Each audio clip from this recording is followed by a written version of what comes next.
والسلام على أشرف الأنبياء والمرسلين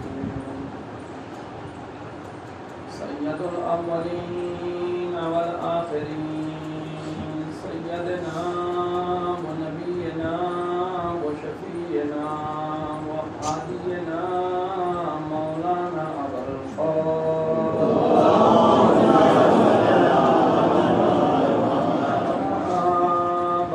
فقد قال الله سبحانه وتعالى وقوله الحق بسم الله الرحمن الرحيم لقد أرسلنا رسلنا بالبينات صلوات محمد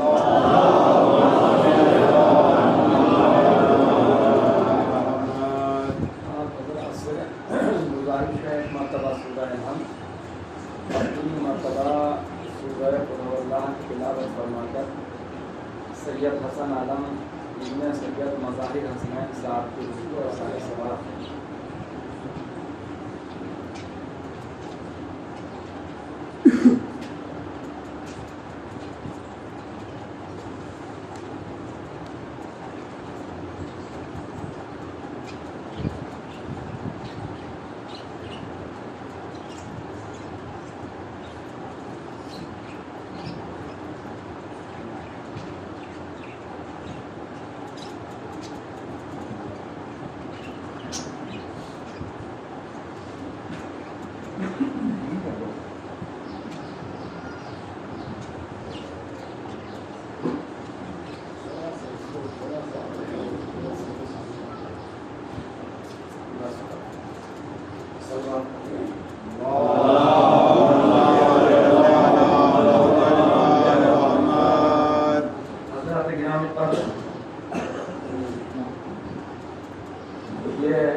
دنیا، یہ کائنات، یہ عالم،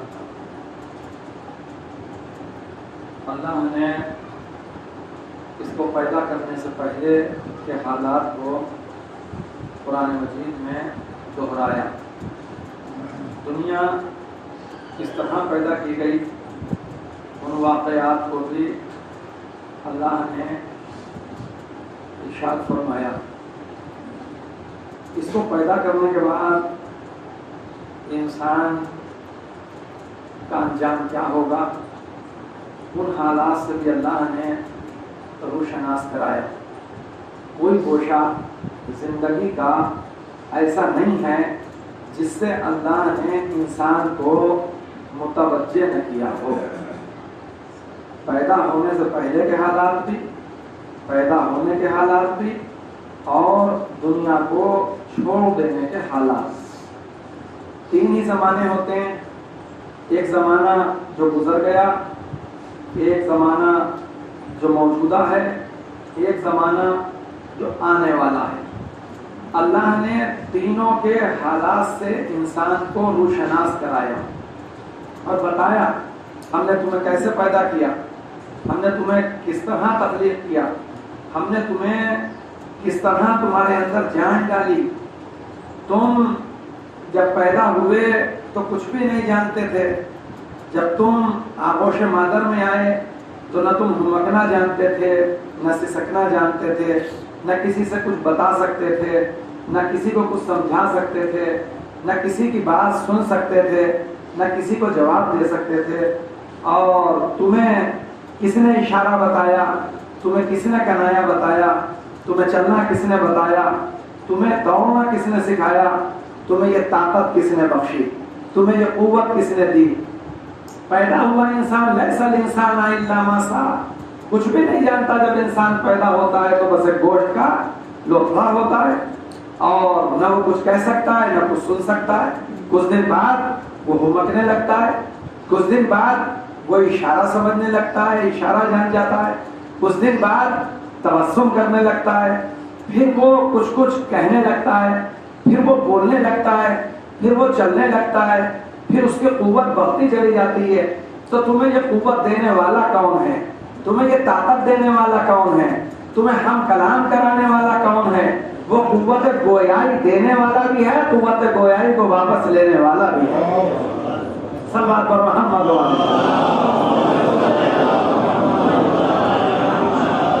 کائنات کے اندر لا تعداد مخلوقات پیدا کی اللہ نے۔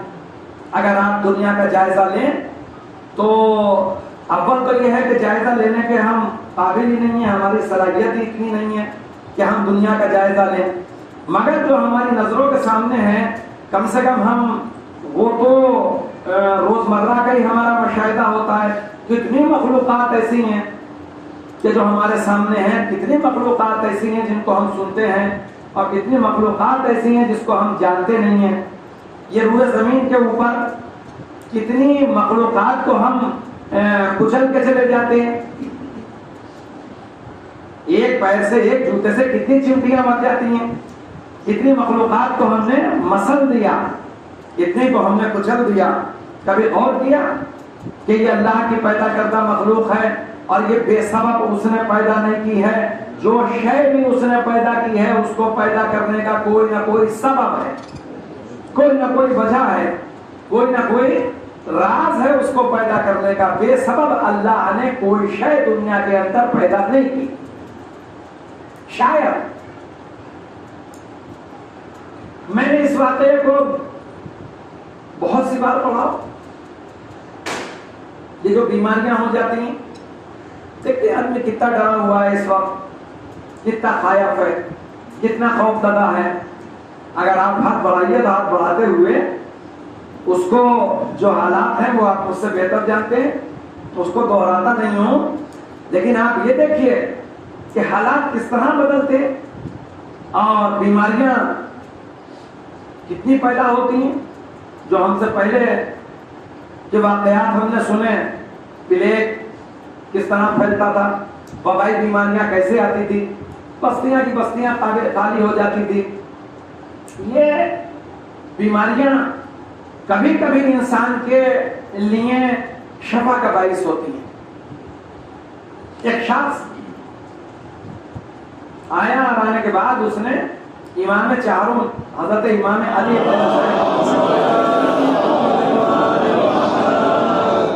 سے یہ کہا کہ مولا میں نے یہ سنا ہے کہ ہر شے کو پیدا کرنے کا کوئی نہ کوئی راز ہے قدرت کا۔ تو آپ نے کہا بے شک۔ کہ بیماری پیدا کرنے کا راز کیا ہے؟ تو آپ نے فرمایا تجھے بیماری کا راز بتاؤں؟ کیا بتائیے؟ کہ تیری بیماری نے تجھے جہنم میں جانے سے بچا لیا۔ اب اس بات سے بات تو واضح نہیں ہوئی، میں کہا تیری بیماری نے تجھے جہنم میں جانے سے بچا لیا۔ تو اس نے کہا مولا میں سمجھا نہیں۔ کیا نہیں میں سمجھاؤں تجھے؟ کوفے کا رہنے والا ہے تو، وہ کوفے کا رہنے والا تھا۔ کہا مولا کوفے کا رہنے والا ہوں۔ کہا جب میرے باپ کو قتل کرنے کے لیے تمام وہ افراد جو ولد نامعلوم تھے وہ یکجا جمع ہوئے اور انہوں نے میرے باپ کے قتل کا منصوبہ بنایا، تو تو کہاں تھا؟ کہ میں کوفے کے اندر تھا۔ کہ کوفے میں اعلان کیا ہوا تھا؟ کہ کوفے میں یہ اعلان ہوا تھا کہ سوائے ضعیف کے اور بچے کے کوئی شخص بھی شہر میں نہیں رکے گا، یا کوئی بیمار ہو یا ضعیف ہو یا بچہ ہو، وہ تو یہاں رکے گا، ورنہ ہر جوان کو کربلا میں جانا واجب ہے۔ یہ اعلان ہوا تھا۔ کہ تیری کیفیت کیا تھی؟ کہ میں بیمار تھا۔ کہ اگر تو بیمار نہ ہوتا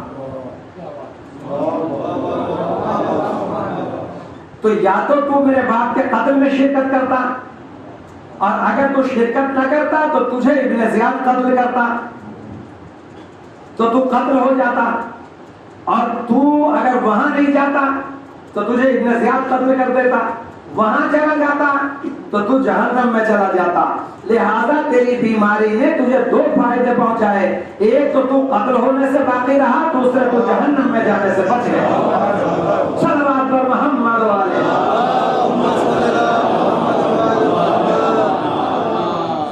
تو کبھی کبھی ہر بات کو ہم نہیں سمجھ پاتے، ہماری صلاحیت، ہماری عقل، ہمارا علم، ہمارا فہم ہمارا ادراک اتنا نہیں ہے کہ ہم اس بات کی تہ کو سمجھ سکیں.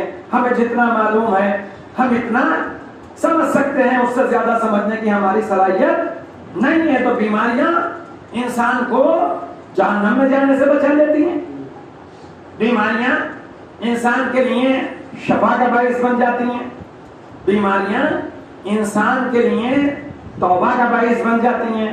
انسان جب بیمار ہوتا ہے زیادہ توبہ کرتا ہے نہیں کرتا ہے، زیادہ توبہ کرتا ہے. مانگو گناہوں کو بخش دے، خطاؤں کو معاف کر دے، اور فلاں سے بھی توبہ کر لو، فلاں سے بھی معافی مانگ لو، فلاں سے بھی التجا کر لو.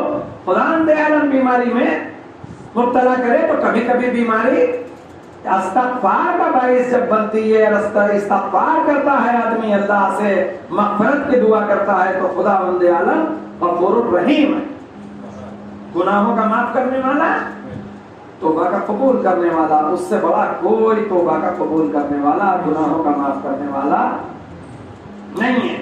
وہ بسط الیدین، اس کی رحمت کے ہاتھ کیوں پھیلے ہوئے ہیں، اور ان ہاتھوں کے بیچ میں جو آ گیا اس حلقے کے اندر، بس وہ الہی دائرے میں آ گیا.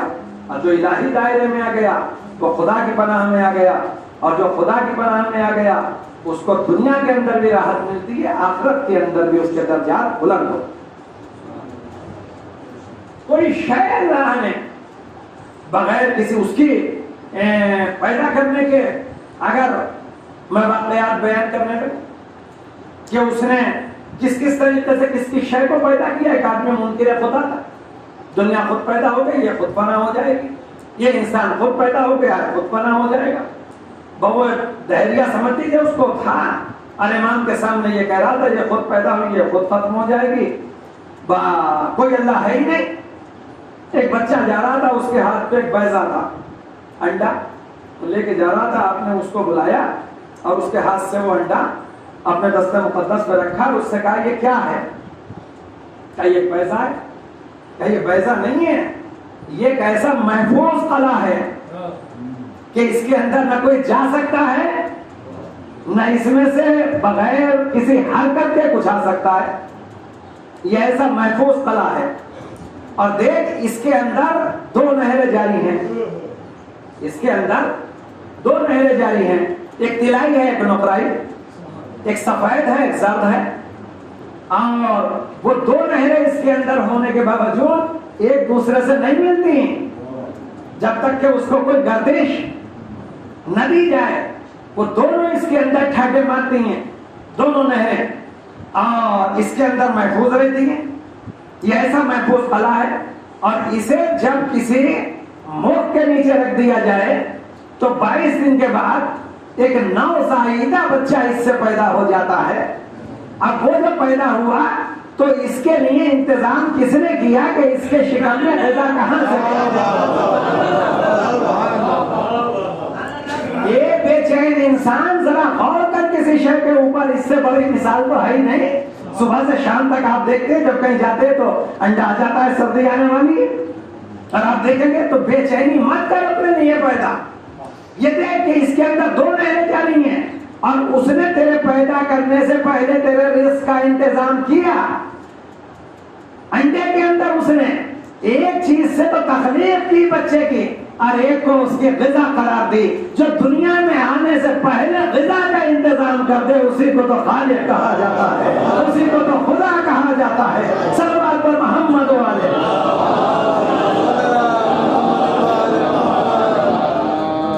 تو کہاں کہاں اس کی رحمت کے جلوے.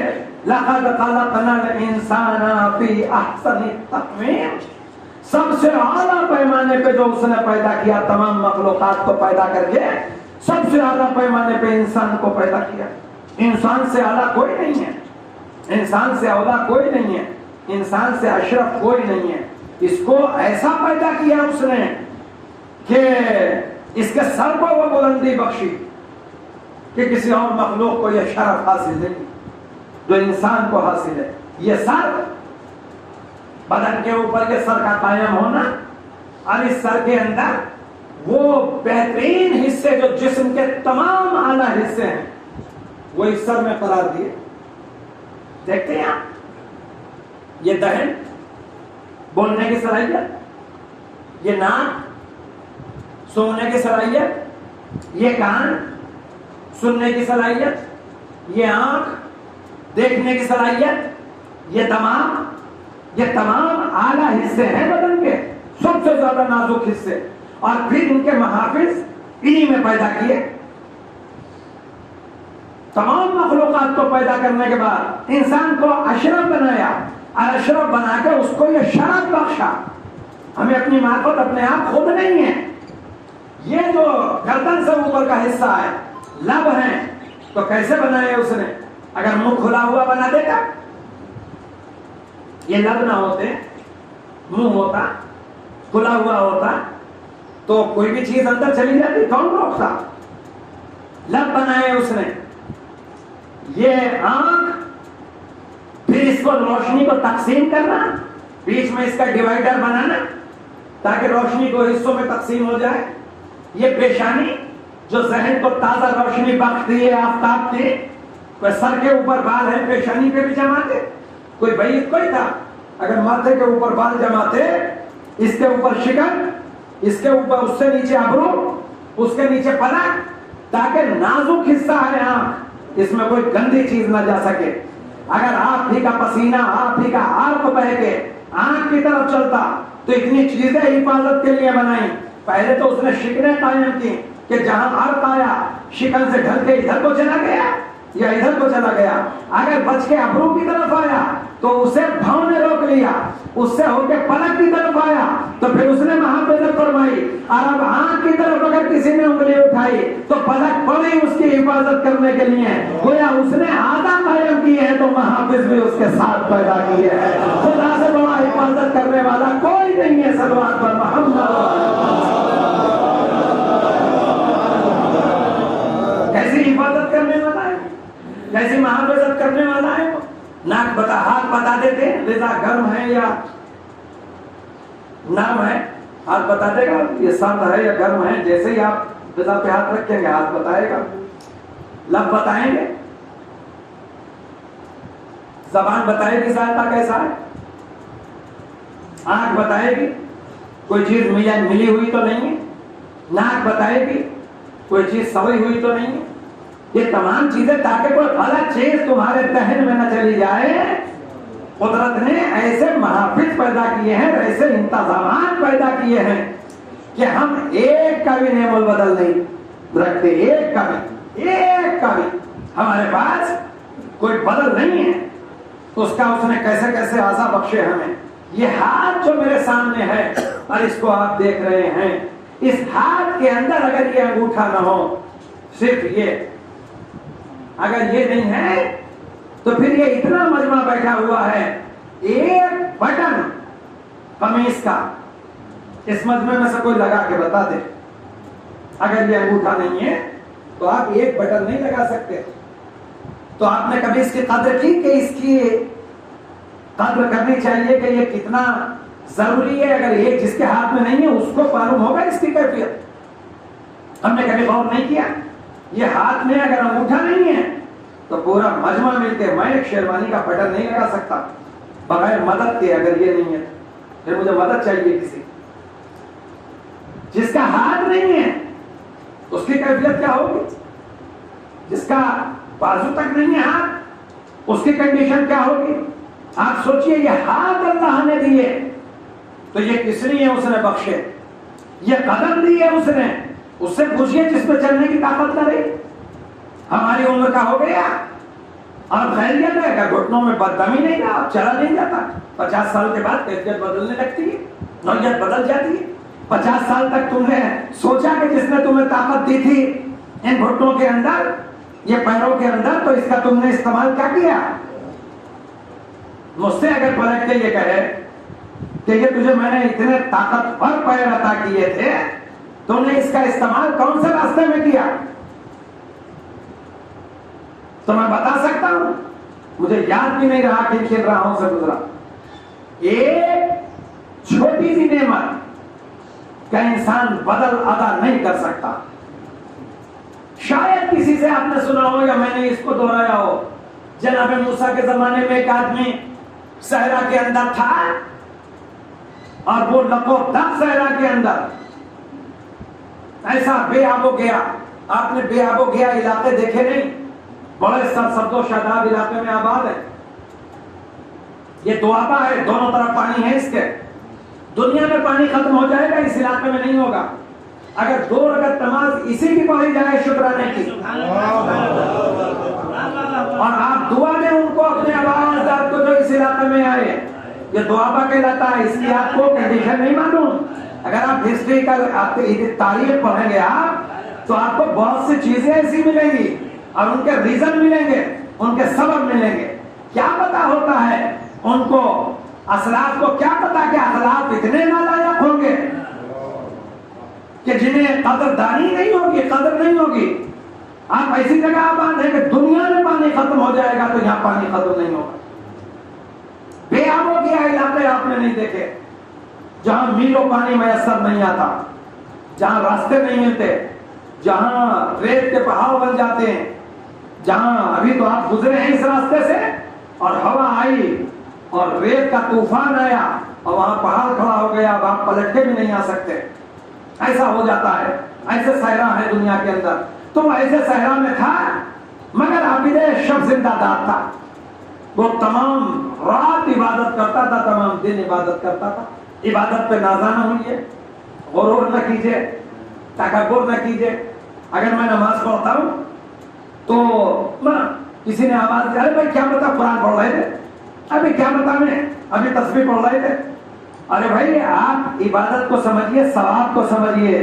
قرآن آپ پڑھ رہے ہیں, میں یہاں بیٹھا ہوا قرآن پڑھ رہا ہوں. ارے ایک آدمی نے آ کے دروازہ کھٹکھٹایا, اب میں بیٹھا ہوا ہوں کہ رکوع پورا کر لوں, تب جا کے دیکھوں دروازے پہ کون ہے. پتہ نہیں کن حالات میں آیا ہے اور کتنا زیادہ ضرورت مند ہے, اور کیوں آپ کے دروازے پہ آیا ہے, اور وہ دروازے کی کنجی بجا رہا ہے اور میں اپنا رکوع پورا کرنے میں لگا ہوا ہوں.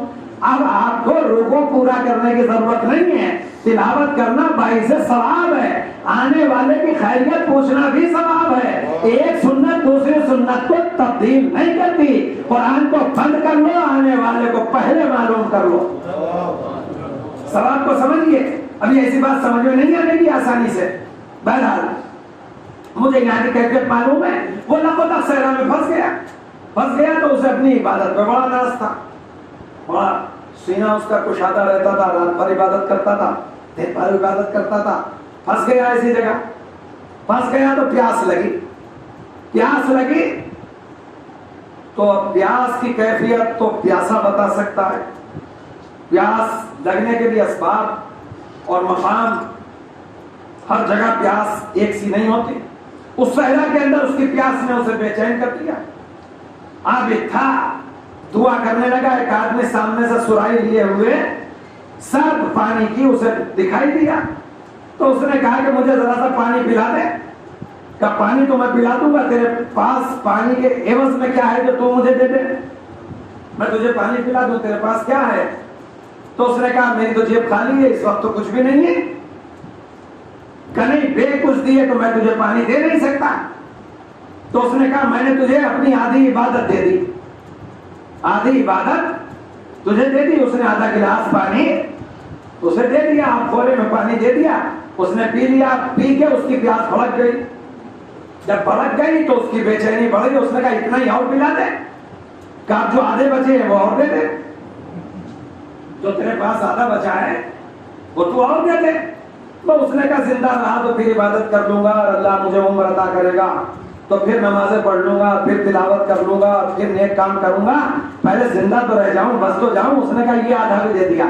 اب ایک جرعہ آب میں, ایک کوزے میں پوری زندگی کی عبادت کا سودا کر کے جب بیٹھ گیا تو آواز قدرت آئی کہ بس یہ تھا تیری پوری زندگی کی عبادت کا نتیجہ جو ایک کوزے میں بیچ لیا, اور جو پوری زندگی ہمارا پانی استعمال کیا. اب تجھ سے ہم اس کا بدلہ مانگ لے کہ میرے پانی کا عوض کیا ہے تو تیرے پاس کیا ہے. صلوات محمد والے. تو ہم ایک قطرہ آب کا عوض ادا کرنے کے حالات میں نہیں ہے, اور اس قابل نہیں ہے کہ ایک قطرہ پانی جو اس نے ہمیں عطا کیا اور یہ شیریں پانی، یہ سرد پانی، یہ عمدہ پانی، یہ بہتر پانی جس کو بہاتے ہوئے انسان کو درد محسوس نہیں ہوتا. دیکھتے ہیں سڑک سے پیسے آئے، اس نے سبمرسیبل کیا اور سڑک کے اوپر دل ٹھوک کے اس نے نال گاؤں دی اور وہاں سے پانی نکالنا شروع کر دیا، جبکہ اسے یہ کام نہیں معلوم. پانی سڑک کے اوپر سے آپ نہیں لے سکتے ایسے. کسی سے مسئلہ معلوم کر لینا، یہ میرا مسئلہ نہیں ہے، نہ میں کسی کو مسئلہ دے سکتا ہوں، اس لیے کہ نہ میں مفتی ہوں نہ میں مجتہد ہوں. لیکن چلتی ہوئی سڑک کے اوپر آپ کو حق حاصل نہیں ہے کہ آپ وہاں پہ غور کریں. اپنی جگہ میں کریں گے. بہت احکام ہیں اس کو. اگر پانی آداب آپ اگر بیان کیا جائے، پانی کے قسمیں، پانی ایک قسم کا نہیں ہوتا. پانی مطلق بھی ہوتا ہے، مضاف بھی ہوتا ہے. پانی جاری بھی ہوتا ہے، واقف بھی ہوتا ہے. پانی کثیر بھی ہوتا ہے، قلیل بھی ہوتا ہے. قلیل کا مسئلہ اور ہے، کثیر کا مسئلہ اور ہے، واقف کا مسئلہ اور ہے، چلتے ہوئے کا پانی کا مسئلہ اور ہے، ٹھہرے ہوئے پانی کا مسئلہ اور ہے. جب آسمان سے پانی چلتا ہے تو پاک ہوتا ہے. قرآن میں اس کا ذکر ہے، لَوْ أَنزَلْنَا مِنَ الْمَاءِ مُطَهَّرًا، ہم نے جو پانی کو نازل کیا آسمان سے تو پانی طاہر تھا. طاہر ہی نہ تھا تو مطہرن، وہ مطہر تھا. یعنی پانی طاہر بھی ہے، مطہر بھی ہے، پاک بھی کرتا ہے اور پاک بھی ہے. پاک کرنے کی صلاحیت بھی رکھتا ہے، پاک بھی ہوتا ہے. جب آسمان سے چلا تو پھر وہ پاک تھا، اور وہ جیسے جیسے پانی گرتا رہا ویسے ویسے کیفیت بدلتی رہی. سمندر میں گرا، سیب کے بول میں گیا تو موتی بن گیا. اگر یہی پانی یعنی یہی پانی بانس میں گرا تو بنس لوچن بن گیا. اگر یہی آنکھ میں گرا تو موتیا بن بن گیا. اگر یہی سیب کے اندر گرا تو موتی بن گیا. یہی نجف میں گرا تو در نجف بن گیا. جیسا سر ملتا چلا گیا، جیسا مضروب ملتا چلا گیا، ویسا سر بنتا چلا گیا. پانی مضاف بھی ہے، طاہر بھی ہے، مطہر بھی ہے. پانی کی اقسام ہے. تو کبھی بھی پہلے ایک کام پڑھیے، زندگی کو سمجھیے، حالات کو جانیے. وقت زیادہ نہیں رہا اختصام کرتے ہوئے، حالات کو سمجھیے. پانی بڑی نعمت ہے اور قدرت کی بہت بڑی عطا کردہ دولت ہے. اس کے کام کو جانیے اور اس کو سمجھیے. ان قریب ہمیں اس راستے سے جانا ہے جہاں ہمارا اصل ٹھکانا ہے. زیادہ دن نہیں ہے. کوئی آدمی کچھ دن پہلے چلا جاتا ہے، کچھ بعد میں چلا جاتا ہے. کسی کا وقت پہلے آ جاتا ہے، کسی کا بعد میں آ جاتا ہے. صحیح بیٹھا رہ جاتا ہے، جوان چلا جاتا ہے. گھر کے اندر تو جوان ہوتا ہے، صحیح چلا گیا، بہت سی کو بزرگی مل جاتی ہے. ایسا ہو جاتا ہے. حالات بدلتے چلے جاتے ہیں. اب انسان اگر یہ سوچے اور یہ غور کرے کہ اللہ نے اس کو پیدا کیا تھا تو کیوں کیا، کبھی اس کے اوپر غور کرے. ہاتھ دیا، پیر دیا، یہ زبان، یہ آنکھ، یہ کان، یہ ذہن، یہ اللہ کی پیش بہا عطا کردہ نعمتیں جس کا انسان شکر نہیں ادا کر سکتا.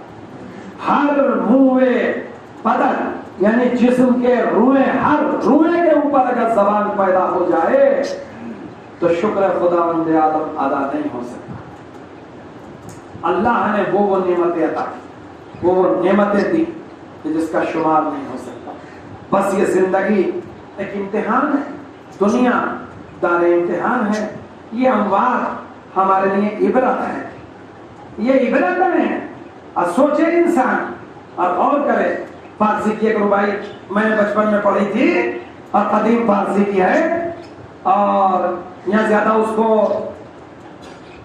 سمجھنے والے لوگ کم ہیں. مول صاحب بیٹھے تشریف فرما ہے، ایک دو شخص اسے جان سکتے ہیں. آئے دل تو دری جہاں چراغ قبری، روزاں وہ شباں در طلب سیم و زری، سرمایہ عمر تو ہما یا کفنس، آنکھم کا گماں است بری یا نہ بری. اے دل تو کیوں پریشان ہے، اے دل تو دری جہاں چراغ قبری، اے دل تو کس لیے پریشان ہے. رات اور دن سونے چاندی کی تلاش میں تو کیوں میو ہے. اس کو قرآن کہتا ہے کہ تمہیں کیسا دنیا نے اپنی طرف کھینچ لیا. جب دنیا کھینچ لیتی ہے نا، آخرت پر سے پوچھ ڈال دیتا ہے آدمی، تو پھر اس کے سامنے کچھ بھی نہیں رہتا. اے دل تو کیوں پریشان ہے، رات اور دن سونے اور چاندی کی تلاش میں رہتا ہے، تجھے معلوم نہیں ہے زندگی کا سرمایہ، زندگی کا سرمایہ ایک کفن ہے. ہم بگمان، است بڑی گمان یہ ہے کہ وہ ملے کہ نہ ملے. یہ ضروری نہیں ہے کہ مل جائے، یہ ضروری نہیں ہے کہ وہ ملے، اور ضروری نہیں ہے کہ نہ ملے. تو کیوں پریشان ہے؟ سرمایہ جو موت کو زیادہ یاد رکھے گا اللہ اس کی عمر زیادہ کرے گا. تو کفن کو یاد رکھے گا اللہ اس کی عمر میں اضافہ کرے گا. جو کمزوروں میں رحم کرے گا خدا عالم اس پہ رحم کرے گا. ہمیشہ یاد رکھنا. اور بس اختتامیہ منزلوں میں ہوں.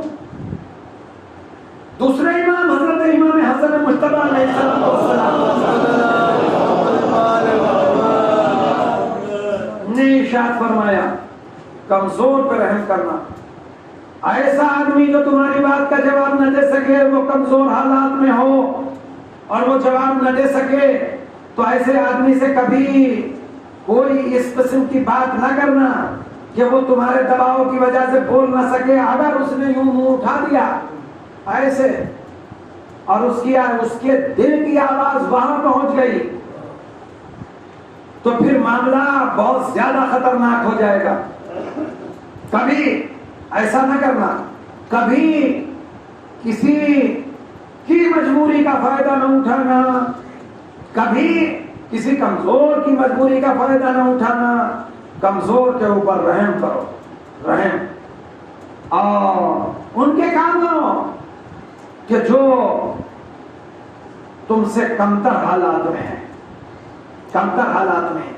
کبھی مذاق نہ بناؤ. ایک شخص آیا چھٹے امام کے پاس اور اس نے آگے سوال کیا، جو کچھ آپ کی جیب میں تھا اس کے ہاتھ پہ رکھ دیا اور اس کو تسلی ہو گئی، ایک رقم مل گئی.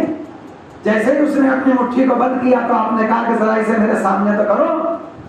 تو اس نے یوں سامنے کیا، آپ نے یوں ہاتھ پہ سے اٹھا لیا اور اٹھا کے اسے یوں چوما اور چوم کے پھر اس کے ہاتھ پہ رکھ دیا. تو جو لوگ بیٹھے تھے ان کا مولا یہ کیا ہوا؟ کہ یہ جب تک میری جیب میں تھا یہ میری ملکیت تھا، میں نے اسے راہ خدا میں دے دیا تو اب یہ اس کی ملکیت ہو گیا، اور اس کی نہیں ہوا، اللہ کی راہ میں دیا ہے تو یہ اللہ کی ملکیت ہو گیا. اور اللہ کی ملکیت ہو گیا تو اللہ کی چیز قابل تعظیم ہوتی ہے. لہذا میں نے اسے چوم کے بتا دیا کہ کبھی کسی غریب کو دے کے شرمندہ نہ ہونا. یہ نہ سمجھنا یہ تم اللہ کی راہ میں دے رہے ہو، یہ اللہ نے اگر قبول کر لیا تو تمہاری نجات کے لیے چھوٹی سی چیز بھی تمہاری بخشش کے لیے بڑی بن سکتی. ایسے کو دو جو ضرورت مند ہو. ضرورت تو سمجھو، حالات کو سمجھنے کا نام دین ہے، اپنے توجیہ کا نام دین نہیں. مسجد میں 10,000 روپے دینے اور ایک آدمی ایسا ہے کہ اس کو ایسی بیماری ہو گئی، پہلے اس کے کام آ جاؤ. حالات کو سمجھو. جو دین کیا وہ مطالبہ کرتا ہے، اس لیے کہ راستہ بہت قریب ہے. ان قریب ہم لوگ اللہ کی راہ میں جانے والے ہیں اور زیادہ دن ہمارے اب باقی نہیں رہے. جب بات ہمارے پکنے لگے تو پیام مر گئے منہ سفید ہے قافل، کہیں سنا ہے کہ پیری گئی شباب آیا. لاکھ آپ اس کے اوپر پھیر لیجئے کوئی بھی کیمیکل، کوئی بھی رنگ، کوئی بھی چیز، لیکن یہ قریب تمہیں اب نشانیاں تیار ہو جاتی ہیں. تو اب میرے سارے بات پک گئے، اب میرا وقت زیادہ نہیں ہے. اللہ سب کی مشکل کو آسان کرے اور میرے خدا قبر کی ہر مومن کی منزل کو آسان کیجئے. قبر کی منزل بہت سخت منزل ہے. مقام وحشت قبر، وحدت قبر، تنہائی قبر. یہ جو وحشت میں قبر کی نماز پڑھی جاتی ہے، صدقہ نکالو پہلے، صدقے کے لیے زیادہ حکم ہے. صدقہ دو میت کی طرف سے، پھر نماز وحشت پڑھو. پہلی رات بہت پریشانی کی رات ہوتی ہے، مردے تکلیف کی رات ہوتی ہے، تنہائی کی رات ہوتی ہے. آپ تو اس کو چھوڑ کے چلے آئے، آپ کو نہیں معلوم کہ اس پہ کیا گزرے گی. آپ حالات پڑھیں تو آپ کو معلوم ہوگا. کتاب ہے چھوٹی سی، ہندی کے اندر بھی آ گئی ہے، اردو میں بھی ہے، روحوں کا سفر. اس کو آپ پڑھ لیجئے تو آپ کو سب مل جائے گا. جن کے بال اب سفید ہو گئے ہیں یا 50 سال سے اوپر کے ہیں انہیں پڑھنی چاہیے، سمجھنا چاہیے. تو عنقریب ہم اس راستے سے چلے جائیں گے. وحشت قبر سے میرے خدا سب کو پناہ میں رکھے، مومنین کے اوپر کرم فرما. میرے معبود تو نے وعدہ کیا ہے جو اس ذکر کے اندر بیٹھتا ہے، اس تذکرے کے اندر جو رہتا ہے، ان کی دعائیں قبول ہوتی ہیں. پالنے والے اس بیماری کو جو دنیا کے اندر دنیا کو پریشان کیے ہوئے ہے، معبود اس بارگاہ کا واسطہ جس کے سامنے ہم بیٹھے ہوئے ہیں، تو اس بیماری کو دنیا سے ختم کر. اب پالنے والے جو اس بیماری میں گزر گئے ہیں تو ان کے درجات کو بلند کی. اس لیے کہ جو سخت بیماری میں زیادہ بڑی بیماری میں انتقال کرتا ہے، قدرت اس کے اوپر زیادہ رحم کرتی ہے، اور اللہ سے بڑا رحم کرنے والا کوئی اور ہے نہیں. یہ موت جو واقع ہوئی اور اس سے جو متعلقین ہیں، ظاہر ہے جو میت کا متعلق ہوتا ہے اسے صدمہ ہوتا ہے، کیا افسوس نہیں ہونے کا. برسوں کا ساتھ چھوٹتا ہے، بچوں کا ساری عمر کا ساتھ ہوتا ہے. جس دن بچہ دنیا میں آتا ہے اور جس دن تک باپ یا ماں دنیا سے جاتے ہیں، اس دن تک ماں باپ سے بچے کا ساتھ ہوتا ہے کہ نہیں؟ وہ ساری عمر کا ساتھ چھوٹتا ہے. شریک حیات زوجہ ہے، اس کا وہ ساتھ کب سے کب تک کا ہوتا ہے. بہن بھائیوں کا ساتھ، ایک گھر میں پیدا ہوئے تھے، ایک ماں کے ہاتھ کا کھانا کھایا تھا، ایک ماں کے ہاتھ سے پانی پیا تھا. سارے بہن بھائی ایک گھر میں چلتے پھرتے تھے، سب ایک صحن کے اندر پلے بڑھے تھے، سب ایک گھر میں رہے تھے. ان میں سے رفتہ رفتہ جانے کی تیاریاں ہو گئیں تو جو چلا گیا وہ چلا گیا، جو رہ گیا وہ کیسے بھولے گا؟ آپ بتائیں، بیٹیاں باپ کو بھول جائیں گی؟ بہن باپ کو بھول جائے گی؟ بھائی بھائی کو بھول جائے گا؟ ایک ہی جملہ بھی آپ سن رہے تھے کہ میں پورے خاندان میں اکیلا رہ گیا. تو یہ تنہائی جو ہے محسوس ہوتی ہے انسان کو، اور یہ لگتا ہے. اور خدا ان کے درجات کو وعدہ کرے گا. وہ بہت اچھے ذاکر تھے، مجھ سے اچھا آپ جانتے ہیں، بہت اچھا پڑھنے والے تھے اور بہت اچھی مجلس پڑھنے والے تھے، بہت اچھے ذاکر تھے. وہ کبھی کسی سے انہوں نے ضرورت سے زیادہ گفتگو نہیں کی. وہ خاموش طبیعت تھے. انہوں نے بہت سی چیزوں ایسی ہیں کہ جس کو انہوں نے کبھی غور ہی نہیں کیا، نظر انداز کیا، اور خدا عالم اس کا اجر عطا فرمائے گا. ایک ایک چیز ایسی ہوتی ہے اللہ کی بارگاہ میں کہ اللہ کون سی چیز کے اوپر ان کے درجات کو اتنا بلند کر دے کہ آدمی تعجب کرے. اور بس تسلی اور دلاسے کے لیے اگر کوئی مقام ہے تو وہ ہمارے ہر غم کا مداوا واقع کربلا ہے. جہاں پہنچ کے ہمیں تسلی ملتی ہے، ہمیں دلاسا ہو جاتا ہے، ہمیں تشفی ہوتی ہے. اسی گھر کے اندر وہ پیدا ہوئے تھے، اسی گھر کے اندر وہ پلے بڑھے تھے، اسی گھر کے اندر جوان ہوئے تھے، اسی گھر کے اندر شادی ہوئی تھی، اسی گھر کے اندر وہ آباد تھے. اور یہ گھر بڑا آباد تھا. میں نے اس کو بڑا آباد دیکھا تھا اس گھر کو، اور میں مدتوں یہاں رہا تو میں نے اس کے اندر بڑی چہل پہل دیکھی تھی. اور پھر اس کے اندر میں نے یہ بھی دیکھا کہ اس گھر کے سارے مکین پردیسی ہو گئے، اور یہ مکان جو ہے یہ پردیسیوں کا مکان کہلانے لگا. اور اس کے مکین جو تھے وہ منتقل ہو گئے. اور مکان کی زینت مکین ہوتے، مکان نہیں بدلا کرتے، مکین بدل جایا کرتے. تو مکان کو آباد رکھنے کے لیے میں یہی دعا کروں گا کہ خدا اس مکان کو آباد رکھنا. یہ مومنوں کا مکان ہے، یہ نیک لوگوں کا مکان ہے. اس کے اندر عبادتیں ہوئی ہیں، اس کے اندر سے صدیوں سے تذکرہ حسین ہوتا ہے. اس جگہ پہ جہاں آپ بیٹھے ہیں، آج سے نہیں صدیوں سے یہاں تذکرہ حسین ہوتا ہے. یہ عزاداروں کا گھر ہے، یہ مومنوں کا گھر ہے. اللہ عزاداروں کو پسند کرتا ہے، اللہ عزاداری کو پسند کرتا ہے. اللہ اس کو پسند کرتا ہے جو حسین کو یاد کرتا ہے، اور اللہ اس کو اپنے خزانہ قدرت سے اجر عطا فرمائے گا کہ جو امام حسین کو یاد کرے گا. یا حسین ابن علی، یا ابا عبداللہ. آپ تفسیر سن رہے تھے، یہ میرعیس کا مسئلہ ہے. سفر میں جب میں شبیر کی خبر آئی، اگر آپ اس جگہ جائیں گے اور کوئی قرینے کا آدمی مل گیا اور مدینے میں آپ پہنچے اور آپ وہاں پہنچ گئے کہ جہاں امام حسین کی وہ پیاری بچی میرے دل کی رگیں ٹوٹتی ہے وہ آگے اس جگہ سے بیٹھتی تھی وہ باب عراق تھا اس کا نام باب عراق تھا وہاں سے عراق کو راستہ جاتا تھا اس دروازے پہ آگے بیٹھا کرتی تھی حضروں میں کچھ آگے جاتا تھا اسے اچانتے ہوئے کو آواز دیتی تھی جانے والے میرے بابا کو جا کے میری آواز سنا دینا میرا پیغام لے لینا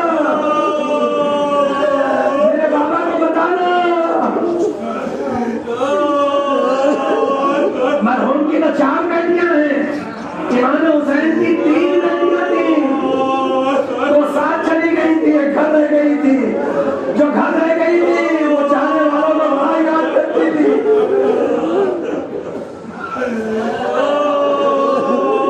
اللہ اکبر اس کی کیفیت اور اس کا صورتحال میں آپ کو کیا بیان کروں نام ابر کو نامہ لکھ کے لے لیا وہ نامے کا واقعہ آپ کو مسیح نے سن لیا نامہ جب پہنچا کہ جب حسین کے کوئی مددگار اور باقی نہ تھا فاطمہ سورہ کا خط لے کے لاشہائے شہداء کے قریب بیٹھے ایک شہید کو یاد کیا عباس اٹھو سکینہ ہوئے اٹھو سورہ نے تمہیں سلام لکھا ہے علی اکبر میرے لال جواب دو آخر میں علی اصغر کو پیار لکھا تھا چہرے سے ودا ہٹا دی آنکھوں کو چھوڑنا شروع کر دیا ایک رے نمنے بجائے سورہ نے تمہیں پیار کیا ہے وہ وقت بھی گزر گیا امام نے تاکید دی تھی میرے لال زیادہ یاد نہ کرنا خدا کو یاد کرو اور خدا تو بات کی یاد کہ صابروں سے خدا رہتا ہے ہمیشہ شاہ اللہ صبر کو پسند کرتا ہے حسین دنیا سے چلے گئے اور وہ وقت گزر گیا بس یہ چہروں کے دن ہے اور ایک چھوٹا سا واقعہ امام حسین کے چاہنے والے بہت تھے ان کو یاد کرنے والے بہت تھے ان کی عزا کرنے والے بہت تھے اللہ اللہ میں ایک واقعہ چھوٹا سا پڑھ کے اہتمام میں مجلس حرم قید میں یزید کے محل سے آوازیں ٹکراتی ہیں جا کے وہاں حسینہ ہند نے خواب میں دیکھا کہ صدیقہ کبریٰ ہائے حسین کہتے آواز بلند کر رہی ہے برداشت نہ ہوا میں تم نیچے کا بس اختتام کرتا ہوں ہند نے کہا مجھے قیدیوں سے ملواؤ اب ہند قید میں آئی جب قید میں آئی اور اس نے دروازے میں قدم رکھا اور پہلے قیدی کو دیکھا جس کی گولی گولی پنڈلیاں زنجیروں سے پھگار تھی ہند اس کے پاس بیٹھ گئی اور بیٹھنے کے بعد اس نے پوچھا کہ مرض کیا ہے کہا بے بدری اس نے پوچھا کہ مرض کیا ہے کہا بے بدری گولے لیتا ہے گولی لیتا ہے خبر کون کہا بے خبری اس نے پوچھا کہ دوا کیا ہے کہا نوحہ کری یا جو دریافت کیا کہنے لگے دلبدری آج کرنے کا سبب پوچھا تو شرمانے لگے قاضیانوں کے نشان پوسٹ پر نگرانے لگے میں کنیز نے کہا تھی میں تم سے کہتی تھی نا کہ یوسف قید ہو کے آیا ہے یہ ثانیہ یوسف ہے بس ہند پاس بیٹھ گئی اور کہنے لگی کہ یوسف تو خواب کی تعبیر بتایا کرتے تھے اگر آپ یوسف سے سما ہو تو میرے خواب کی تعبیر بتا دو مجلس تمام میرے خواب کی تعبیر بتا دو تو اپنے نظریں جھک کر کے کہا خواب پر اور اپنے خواب کو بیان کرو کیا خواب کو بیان کیا نہیں جاتا تو میں مختصر کہہ دیتی ہوں کہ میں نے خواب میں یہ دیکھا آنا میں رویا رویا کہتے ہیں خواب کو رویا میں عجب حال گزرتے ہوئے دیکھا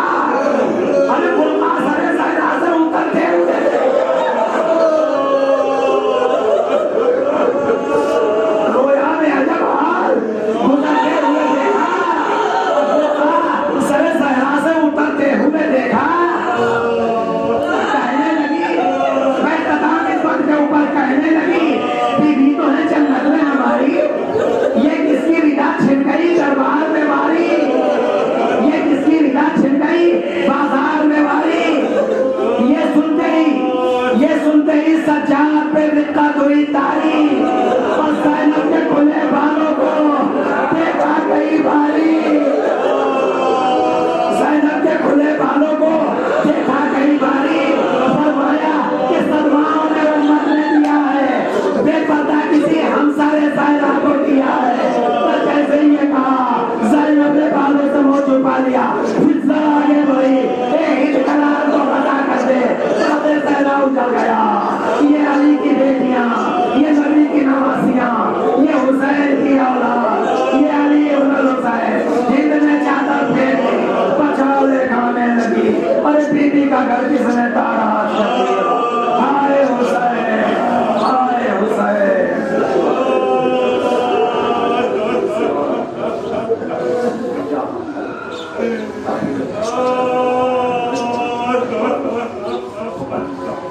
پالنے والے نواز رحمت یہ پیارے کے رضدار ہیں، سوائے اپنے حسین کے کوئی غم نہ دیں۔ مالک جو مجلس کا ثواب معین کیا ہے، مرحوم کی روح کے لیے تسلی کا باعث قرار دے، ان کے درجات کو بلندی عطا فرمائے، ان کے گناہوں میں تخفیف فرمائے، ہم سب کی دعاؤں کو قبولیت کا درجہ عطا فرمائے۔ مالک تجھے اس مجلس کا واسطہ، اس مجلس جس کے سلسلے سے کی گئی ہے اس کا واسطہ، پالنے والے اس بیماری کو دنیا سے ختم کر دے، بیمار کربلا کے صدقے میں اس بیماری کا خاتمہ فرما دے۔ مومنین جہاں جہاں بھی آباد ہیں ان کی جان، عزت، آبرو، مال کا تحفظ فرما دے۔ پالنے والے زمانہ پورا شوق ہے، ہماری حفاظت فرما، بلایا عرضی و سماوی سے محفوظ رکھ۔ پالنے والے کوئی غم نہ دینا سوائے غم سید الشہداء، اس غم سے کبھی ہمیں جدا نہ کرنا۔ پالنے والے اس غم کو اور ترقی عطا فرما، ہزارے امام مظلوم کو ترقی عطا فرما، بحق ائمہ طاہرین مقروضوں کا قرض عطا فرما، بے روزگاروں کو روزگار عطا فرما، پریشان حال لوگوں کی پریشانیوں کو دور فرما۔ پالنے والے بحق ائمہ طاہرین، ائمہ خدا، بیماروں کو شفا عطا فرما۔ معبود سب کو حج و زیارت سے مشرف ہو۔ پالنے والے قبر میں ایمان کو ایمان کی زیارت نصیب ہو، حشر میں ان کی شفاعت نصیب ہو، زندگی میں ان کی قبر کی زیارت نصیب ہو۔ بحق ائمہ طاہرین ہمارے امام کے ظہور میں تاجیل فرما۔ یہ محرم خیرت ایمان نے منایا ہے، آئندہ جب محرم منائے تو امام کی حکومت وہ اپنے جد کی مجلس میں صدر نشین ہوں اور ہم ان کے پاس دوسرے کو پہنچے، اور پالنے والے ان کے انصار میں شمار فرما، ان کے ایوان میں شمار فرما، ان کے لشکر میں شمار فرما۔ آمین یا رب العالمین بحق ائمہ طاہرین۔ ایک مرتبہ سورہ حمد اور 3 مرتبہ سورہ قل هو اللہ کی تلاوت فرما کے سید حسن عالم ابن سید مظاہر حسنین صاحب کی روح میں سر